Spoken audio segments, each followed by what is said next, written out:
22 अप्रैल को जम्मू कश्मीर के पहलगाम में हुए आतंकी हमले ने केंद्र सरकार को सतर्क कर दिया है। इस हमले में 26 लोगों की मौत के बाद सुरक्षा तैयारियों को लेकर नई चिंता खड़ी हो गई है। इसके बाद प्रधानमंत्री नरेंद्र मोदी ने राष्ट्रीय सुरक्षा से जुड़े कई उच्च स्तरीय बैठकें की। इन्हीं बैठकों के नतीजे के तौर पर केंद्रीय गृह मंत्रालय ने 7 मई को देश भर के 244 जिलों में मॉक ड्रिल करवाने का फैसला लिया है। द CSR जर्नल के मुताबिक चौंकाने वाली बात ये है कि इससे पहले भारत में इस तरह की व्यापक मॉक ड्रिल 1971 में हुई थी, जब भारत और पाकिस्तान के बीच युद्ध चल रहा था। उस समय की मॉक ड्रिल युद्ध के दौरान नागरिक सुरक्षा सुनिश्चित करने के लिए की गई थी। इस बार होने वाली मॉक ड्रिल में खास तौर पर हवाई हमले की चेतावनी देने वाले सायरन बजाए जाएंगे, ब्लैकआउट यानी अंधेरा किया जाएगा और आम लोगों को सिखाया जाएगा कि हमले की स्थिति में उन्हें कैसे प्रतिक्रिया देनी है। यानी स्कूल, दफ्तर और घरों में रहने वाले नागरिकों को सिखाया जाएगा कि खतरे की स्थिति में कहाँ छुपना है, कैसे सतर्क रहना है और किन चीजों से बचाव हो सकता है। ये तैयारी किसी भी आपात स्थिति में जान माल के नुकसान को कम करने की कोशिश है। भारत की ये तैयारी दुनिया के कई देशों की ऐतिहासिक मॉक ड्रिल्स की याद दिलाती है। जैसे 1952 में अमेरिका ने डक एंड कवर नाम से परमाणु हमले की आशंका में देशव्यापी ड्रिल कराई थी, जिसमें बच्चों को मेज के नीचे छुपना सिखाया गया था। 1980 में ब्रिटेन में स्क्वायर लेग नाम की फील्ड एक्सरसाइज में 150 परमाणु बम गिरने की कल्पना की गई थी और पूरे देश में सायरन बजाकर ब्लैकआउट कराया गया था। वहीं 1942 में कनाडा में इफ डे नाम से नकली नाजी हमला करके लोगों को युद्ध की भयावहता से निपटने की ट्रेनिंग दी गई थी। भारत अब ऐसे ही अभ्यास के जरिए अपने आंतरिक तैयारी का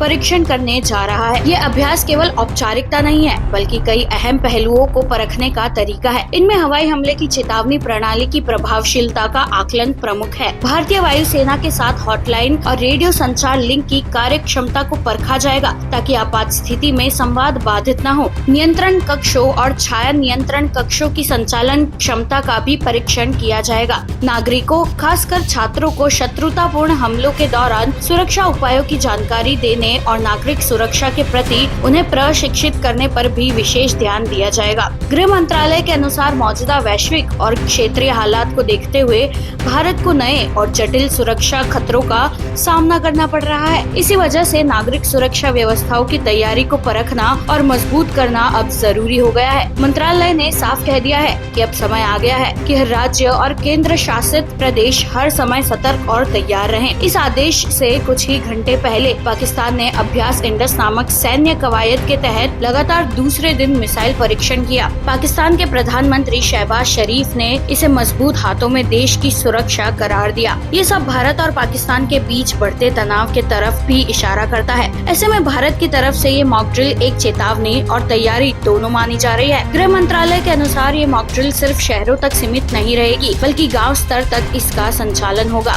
इसमें जिला प्रशासन, स्थानीय अधिकारी, home guards, NCC, NSS, Nehru युवा केंद्र और स्कूल कॉलेज के छात्र भी हिस्सा लेंगे। इसका मकसद है कि संकट के समय सभी स्तर पर त्वरित और संगठित प्रतिक्रिया दी जा सके।